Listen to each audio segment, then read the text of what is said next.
Welcome back into the Pick and Roll NBA podcast with Jet and Sap, presented by Full Press Coverage. If I don't sound like my enthusiastic self today, that's because my beloved Boston Celtics, as I usually refer to them, absolutely have imploded and put forward one of the single worst playoff performances I have ever seen in Game 3 as they lose to the Miami Heat 128-102. It was not even that close. That makes it look like the Celtics were even a little bit competitive when really this game was not nearly competitive from basically midway through the first quarter. And Miami just absolutely pounded the Celtics and never relented. And frankly, Sap, the Celtics have, no one to blame but themselves in terms of they lost 2 games at home. Both winnable games, and then they came out in Game 3 with nothing. And so they're staring down the barrel of a sweep. So are the Lakers, who we're going to talk about in a little bit here. But Sap, this is a really talk about going out with a whimper. This is exactly what the Celtics are doing right now. And I think that's even kind to say going out with a whimper. They're going out behind the shed and getting put down. Well, thanks to Peyton Pritchard, Luke Cornett, Sam Hauser, the Celtics actually won the fourth quarter. So maybe Joe Mazzulla can hang his hat on that, right? They won the fourth quarter, carry that into Game 4. Maybe they'll do something that's never been done in the NBA. A team comes back from a 3-1 deficit to win a series. And that ain't going to happen. The first 2 games were maddening because they had double-digit leads at some point in those games, and they just peed down their leg at some point in the third quarter, Game 1, in the fourth quarter, Game 2. Last night was a no-show from start to finish. And I know your good friend and mentor, Glenn Ordway, tweeted out something last night that I was thinking about as well, because I'm old and Glenn's older, but we both went back to 1983 when the Celtics got swept by the Milwaukee Bucks in the second round of the playoffs. And shortly thereafter, head coach Bill Fitch was fired after just 4 years on the job, which included the Celtics winning a championship in his second season. But by the fourth year, all the players, with the exception of Larry Bird, had just grown tired of Bill Fitch, so they wanted him out. He gets fired. They elevate Casey Jones from the assistant coach to the head coaching position. They also make a trade in the offseason where they trade Rick Roby for Dennis Johnson, one of the most lopsided trades in NBA history. They win the title the very next year. And, last night had the same vibe of that series where the Celtics were better than the Bucks in 1983, although the Bucks were a really good team. I think better than this Miami Heat team. And the Celtics did have the DNA of winning a championship a couple of years earlier. But, when people say this has never happened before, us olds go back to 1983, and I'm sure there's even older folks that can go back when the Celtics would sometimes lose playoff games and still win series. They're not going to win this series. Nothing they did was good last night. And we talked about it even after Game 1 about their lack of defense. The Heat are averaging 121 points per game in this series after averaging 109 during the season, the lowest scoring team in the NBA. And the Heat look like the Golden State Warriors in this series, right? Their players, Duncan Robinson and Max Strus and Caleb Martin, I mean, they're just out there like nailing threes at a better than 50% rate. They look like an exceptional team, and the Celtics are part of the reason that they're doing that, because the Celtics aren't playing defense. They're not contesting. They're not closing out on these shooters. And look, these guys are NBA players, albeit undrafted free agents, but they can shoot, especially when no one's in their airspace. Blame the Celtics' lack of defense for making these guys look like all-stars. The Celtics defense has been horrible. I mean, yes, Miami's shooting at an exceptional rate right now, but they also, like you said, Sep, are getting just wide open looks every single time down the court, whether it's the Celtics not knowing how or when to double team Jimmy Butler, whether it's not Jaylen Brown complaining about a call, not hustling down, Duncan Robinson gets a walk-in 3. I mean, every single way you could play bad defensive basketball, the Celtics have figured it out. And you know what? They haven't played much better on the offensive end either, Sap. They weren't shooting efficiently. The Heat have been playing a zone. It's like they threw acid in the face of the Celtics, who have just absolutely, for some reason, cannot figure out how to play against the zone. It's not that complicated. Players in college figure it out all the time. Players in high school do too. There's just been nothing you could point to that the Celtics have done in 3 days and 3 games and say, yeah, they've done that pretty well. Nothing. They have just flat out stunk. led by their two star players last night, Jason Tatum and Jaylen Brown, were both god awful and had no energy. They looked like they didn't want to be there. They kept trying to do the same things over and over again. It wasn't working. That didn't seem to dissuade them. They just had nothing going and it looked completely flat. And I think, like you said, Seth, the series is over. Nobody thinks the Celtics can come back unless you're just a completely unserious person. But you have to be really disappointed when you just look up and down the roster and you say, okay, Tatum, Brown, Smart, White, Horford, you want to throw Grant Williams, Robert Williams, Brogdon in there too. Look at that roster compared to the Heat. The Heat are kicking their ass. The Heat roster is not that good, but it's made up of guys who want to be there and want to win and play every possession like it's the last possession they're ever going to play in the NBA. The Celtics look like they walk on the court and say, okay, you lay down for us. We won the Eastern Conference last year.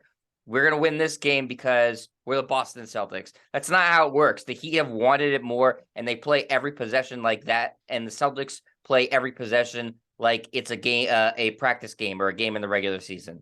Isn't this an organizational thing too, Jet? And we've been critical of the Celtics this year, even on their way to winning 57 games, having the second best record, both agreeing that they have the best roster in the NBA, but never quite going all the way in because there were some troubling signs throughout the season. They started 21-5.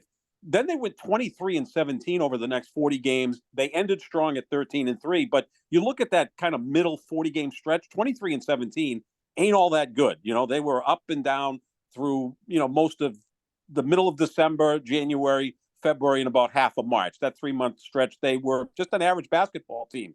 But you look at the makeup of the roster, and sure, they're very, very talented, but there's no connectivity there. You have Jason Tatum, who, was wearing his Miami Vice suit last night in and out of the game.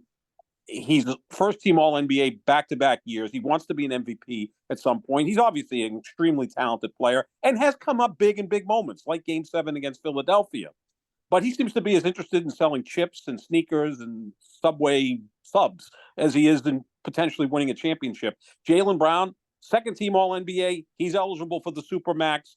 He seems to be annoyed at the coaching staff and half of his teammates. Al Horford looks gassed to me. Marcus Smart thinks he's the real leader of the team, and he continues to put himself at the same level as future Hall of Famer like Jimmy Butler. It just doesn't seem like they're all on the same board. Miami's built like a football team, right? You've got Pat Riley, who's kind of like Bill Parcells or Bill Belichick. He hovers over the organization, sets the tone, only has to answer to the owner, and he doesn't even have to answer to Mickey Aronson, who just lets him do what he wants to do. Eric Spoelstra, we both agree, is the best coach in the business. Jimmy Butler's, without question, the best player and the leader. He's kind of like the quarterback out there for the Miami Heat, right? Like he's the guy that everybody follows. They understand their roles. Like Adebayo's the second best player, and then a bunch of other guys fill in. Look at a player like Kyle Lowry, who's an NBA champion, 5-time All-Star, might make the Hall of Fame. In Game 2, he didn't do much, right? You didn't hear him complaining. Remember Marcus Smart last year during Game 1 of the finals when he was on the bench during that great run by the Celtics? He looked pissed off and miserable. Marcus Smart's nowhere near the player that Kyle Lowry is, but he acted like he was 5 times better back last year in the finals. There's a problem there, whether it's ownership pampers these players, whether Brad Stevens pampers these players, and then you throw in the middle of all of this a novice coach that's just in over his head in Joe Mazzulla. Yeah, I mean, they have a lot of problems. Talent is great, and it can get you really far in the NBA, but you can't win just with talent alone. You do have to have cohesion. You have to have chemistry, and you have to have competent coaching when it comes to these playoffs, in these series where you have to make game-to-game and in-game adjustments. So there's, a lot to look at from the Celtics and why they failed, how they failed, and how to rectify it. You mentioned a lot of players, Sap. I think, and I tweeted this out last night, I think it's time they need new voices in the locker room.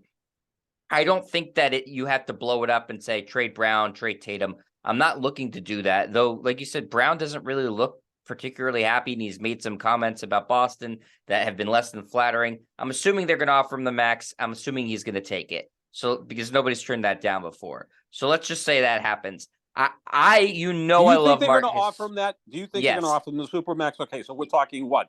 5 for 295, and then Jason Tatum a year later, 5 at 313. So you're going to commit $120 million a year for 5 years for two players who still haven't won anything, and they don't seem joined, right? I mean, like, they don't enhance each other's games. They're both outstanding. Tatum, first team All Yeah. NBA. Brown, second team All NBA. But there doesn't seem to be a fit there. It's almost like they trip over each other. They don't enhance each other's games. But if you do that, you're not going to have a ton of money left to fill out the rest of the roster. But go ahead. I know you were going to talk about Marcus Smart. Who's your favorite player who I've never been a big fan of? And if I'm the general manager of that team, I'm moving on from him because I think his ego is just too much to handle. He thinks he's on par with Tatum and Brown and thinks he's like the captain of the team because he's been here the longest. Yeah, well, just a quick on your point on Jaylen Brown and Jason Tatum. I think that they're going to offer them the max money because what else are you going to do? They have no choice really but to do that. You can't lose an asset of that caliber and just say, okay, we're going to spend the money in free agency and fill in the pieces around there. You're not going to be able to find anything that replicates that. So if you have Jaylen Brown, I found something. Okay, well, you go with that, and then we'll talk about the rest of the roster. Okay. To trade Jaylen Brown, you have to move on from him, and you have to bring someone back with a similar contract who's a similar level star. You can't trade Jaylen Brown for 4 first-round picks. But are you saying sign and trade him, Sep? You're saying sign and trade him. He's got 1 year left on his deal. Okay, so they have to give him the max contract. If he's not going to sign anything less than that. Right.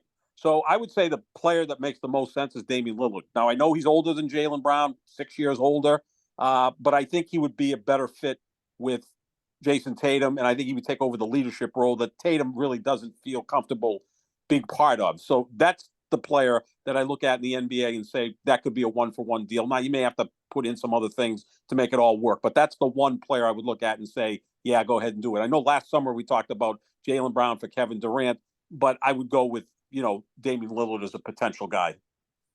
Yeah, I think it's something that is worth exploring because of their ages and because of the point guards, the smaller point guards like Lillard. He's been remarkably durable, but they just don't seem to last particularly long. I don't know what his window for competing for a championship is. So if you're the Celtics, I do think you have to ask for more than just Damian Lillard if you're shading Jaylen Brown because of the age. I think right now Damian Lillard's a better player than Jaylen Brown, but the age thing is significant based off of not just that it's however many year age difference you said, but because of the wear on Damian Lillard and the fact that the position he plays is more prone to injuries, especially as they get older. Although he doesn't rely as much on athletic ability as, say, that Derrick Rose did or Russell Westbrook or John Morant, John Wall, point guards who relied heavily on athleticism more than skill. He's such a great deep shooter and such a great shot maker that I think maybe he can last longer. Look, I'm only looking for a 2 to 3 year window because at some point you want to win a championship. I mean, if this thing lasts 5 more years, Tatum and Brown get their supermax deals, and we're talking doing this podcast in 2028 and they still haven't won a championship, that is an epic fail. Yes.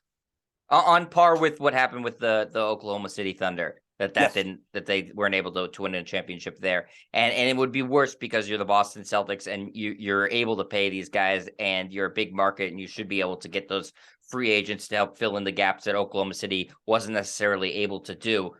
So yeah, absolutely, Sep. I think that's something worth exploring.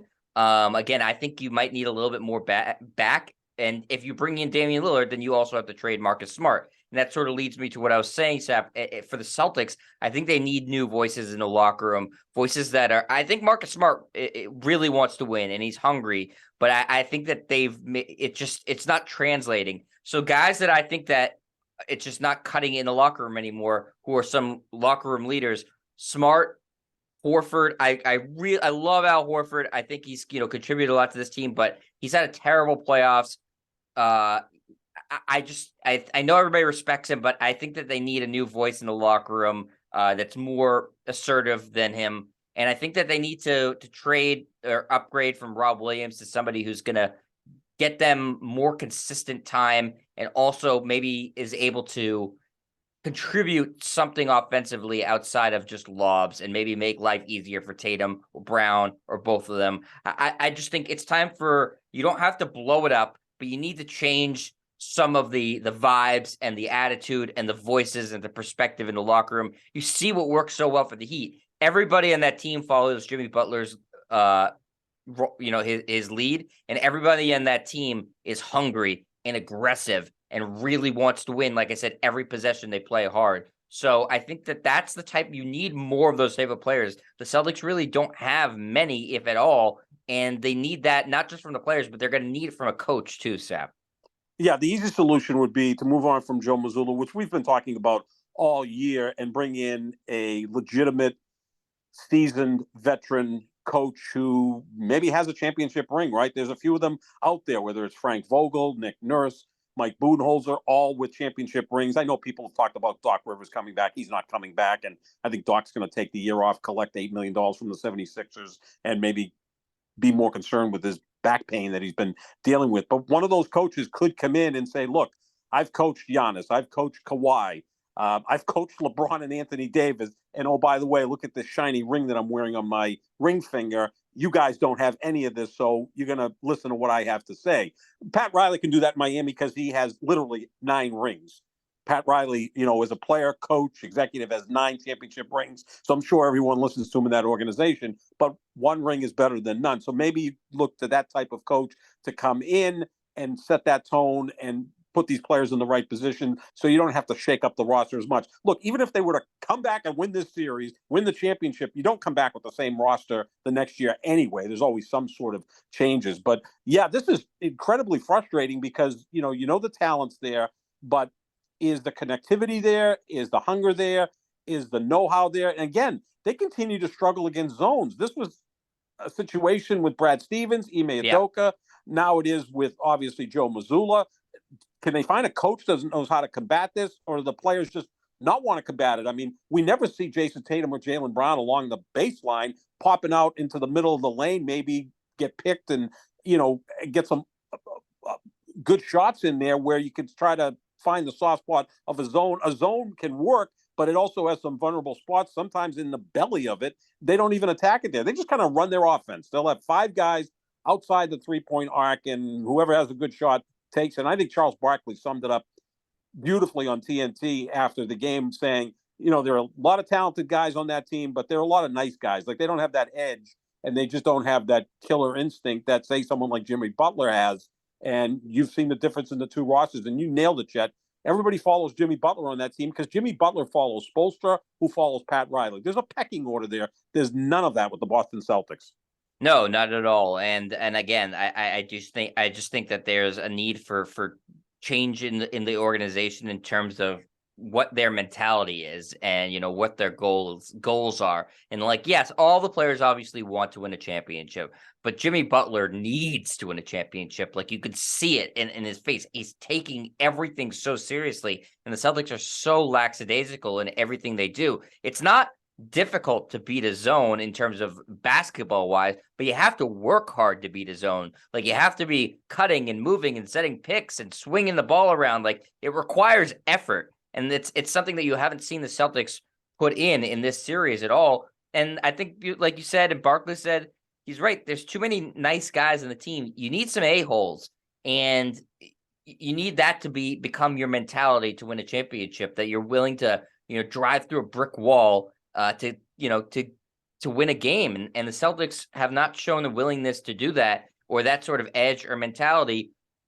And I mean, I think a perfect example of it is they have some guys who at some times will do it. Like, I have no problem with what Grant Williams did in game 2 against Jimmy Butler, tripping at him. I'd like to see that. I'd like to see any times of life or competitiveness. I think actually that's when Jason Tatum plays the best, is when he's mad, and he's not mad at the refs, but mad at the other team and chirping. You saw how well they played in game 7 after Jaylen Brown got hit in the face. Exactly. That was the turning point in game 7. Yeah. They were down 8 at that point. Harden elbows, smacks Jaylen Brown in the face, draws blood, and the Celtics go on a roll from there. And, Kendrick Perkins oftentimes will describe a team as them goons. He talked about Memphis a little bit. He's talked about the Miami Heat like that, the Knicks like that. I think part of the problem with the Celtics, and I'm praising these guys, they've got a lot of really bright guys on that team, right? I mean, Jaylen Brown was the valedictorian in high school, went to Cal. Jason Tatum went to Duke, is a very bright guy. Marcus Smart is one of the most engaging athletes in the city of Boston. I know for a fact when he goes to any charitable events, he is the best guy. He really connects with people. Grant Williams is a vice president in the Players Association, as is Malcolm Brogdon. Al Horford's kind of that distinguished older player. They've got a lot of really bright guys. Maybe they just need a little bit of, fat on the steak, like the Dicks. crazy guy. They need some dicks. Exactly. Yeah. Whether it's Draymond Green or whoever else, who's not afraid to, lay it all on the line. Sap, no one backed up Grant Williams at all. That was horrible, including Jaylen Brown, who said next question when he was asked about it. Back up your teammate. That's the thing with Jaylen Brown. It looks to me like he's annoyed or doesn't like half of his players, right? I mean, it seems like he's annoyed a lot about a lot of things, and that's okay. That's fine, but you got to then kind of put that on the back burner and then go out and play, and you got to back your teammate. I mean, I had no problem with Grant Williams. Didn't look like he gave a crap, which we can't say it was the case for most of these guys through this series so far. Anybody's pointing to that and saying, "Oh, it's why the Celtics lost game 2." That has to have their head examined. That's not why they lost game 2. Grant Williams showed some fight. It was more than you could say for most of them. Jimmy Butler was going to Jimmy Butler, regardless of who's talking trash to him. He doesn't. The extra motivation doesn't do anything to him. He's as motivated as he's at 100 of 100. It doesn't matter who's chirping at him. It makes no difference. What did make a difference is that Joe Mazzulla didn't call for any double teams when Jimmy Butler couldn't miss a shot. That made no sense. Even I mean, usually commentary are very flattering towards coaches, especially guys like Stan Van Gundy, who was in that fraternity and is a coach. I mean, they've been not so subtly taking a lot of shots at Joe Mazzulla, saying, I wonder why he's doing this, why he's doing that. It's obvious that he's in way over his head, and the coaching is not the only reason the Celtics, there's a lot of blame pie around, but I said this last night, Sap, on Twitter. It was like, and I think you've said the same thing too. It was like giving the keys to a Lamborghini to a 16-year-old. Exactly. Hiring Joe Mazzulla. And that's okay because of the situation they found themselves in right before the season was about to start, and the Ime Udoka stuff. They felt the need to get rid of him. Okay, we may never know the whole story, whatever. And so they had to make a quick hire internally. He was the highest ranking, assistant that was left over after Will Hardy left and took the Jazz job and took some other assistants left over. So, okay, that's fine. Like, you're in a bad situation. Everybody understands that. But then to compound an error, you gave him an extension for no reason. And I've said this a million times on the show. The Celtics were well within their rights to say, we're going to wait till after the offseason, a full season, and then evaluate how you did as a coach during the whole breadth of a season, regular season, postseason, and then decide if we're going to extend you, move on, or whatever. That's the logical thing when you have a truncated hiring cycle where he had to take the position. They had no other choice. They haven't really even interviewed anybody, Sap. So why did they even go ahead and give him an extension? It made no sense at the time. And right now, it stands out as a embarrassment for the organization. They look like incompetent boobs, Sap, for giving this guy an extension in the middle of the season for no reason, and they didn't have to. He's Brad Stevens' guy. Is Brad Stevens still kind of coaching this team, and he's the shadow coach, and Joe Mazzulla is the patsy? I don't know. Maybe I'm reading too much into this. If they gave him a 3 or a 4 year contract at $3 to $4 million a year, that's anywhere from $9 to $16 million. You can write that off and move on. I mean, this is a franchise worth $4.5 billion. If it's a mistake, and it appears to be a mistake, and we've been talking about it all year, not just the last week, then you move on from him and you bring in an established coach. I do think that this all goes back to Tom Brady because, again, everything in sports goes back to Tom Brady. Tom Brady was here for 20 years, right? The organization that he played for won 6 championships. The city won 12 championships. Since he left, no championships. He goes to Tampa, right, and wins a Super Bowl. Bear with me. This is a long story. Not that long. He wins a Super Bowl in Tampa. The Lightning win back-to-back Stanley Cups. The Rays go to the World Series. They're on pace to win 116 games this year. He retires from the Tampa Bay Buccaneers. You know where his primary residence is right now? I do not. Miami. Oh, yeah. I mean, the guy's got a golden horseshoe up his so, you know what? I mean, so really. The Heat are 1 win away from going to the NBA Finals as an 8th seed. The Florida Panthers are 2 wins away from going to the Stanley Cup Final as an 8th seed. You know, put your money on the Dolphins and Marlins to win Super Bowls and World Series.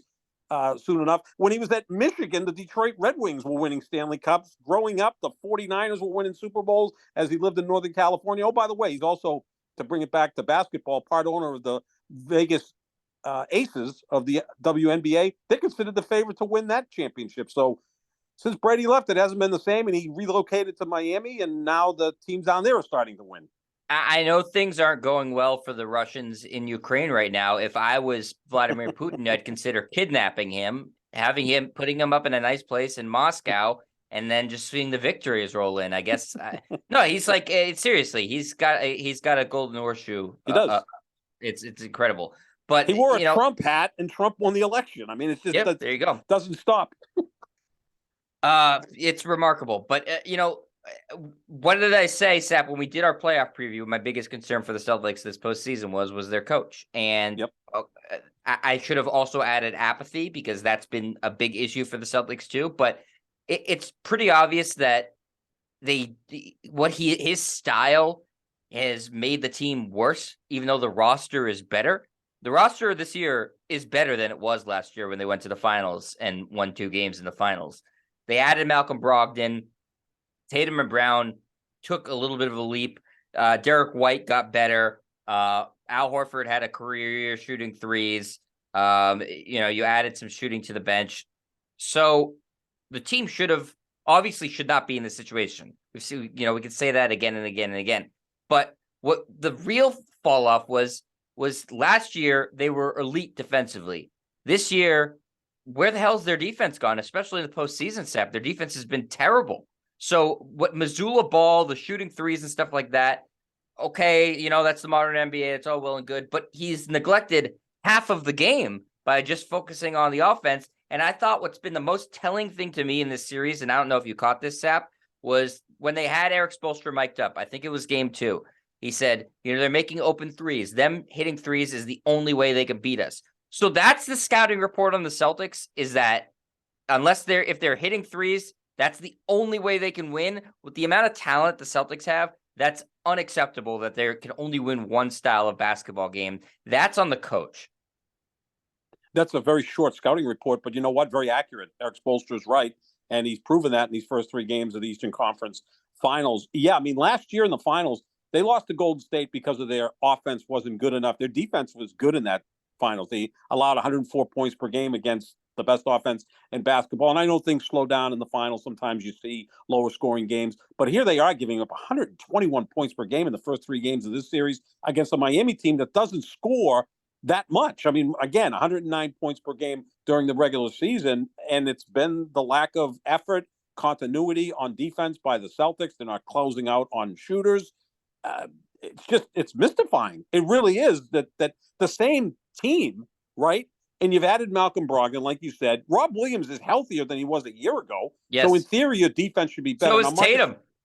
Tatum's healthier, we think. I know Brown's dealing with the cut hand, but that shouldn't really impact his defense all that much. No.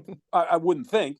But the other thing, too, is, like we said about Rob Williams, is he can be more of a factor this year than he was last year. So although Marcus Smart's nowhere near the defender he was last year, I think he kind of celebrated winning DPOY to the point where, he was like an Oscar-winning actor that his next movie wasn't all that good. He came back this year and looked a little out of shape at times. And then when he got injured and came back, he was never quite the same player. But they should still play high-level defense. They're not even close to that. That was their DNA last year. That was their calling card. And now, teams are just lighting them up. And Spoelstra was right. If they're not hitting their threes, throughout the year, when they didn't shoot 40% from 3, they were a 500 team against the entire league. So what do you think you're going to do against the Miami Heat, who will pick and claw and find every weakness that you have and expose it and make you pay for it?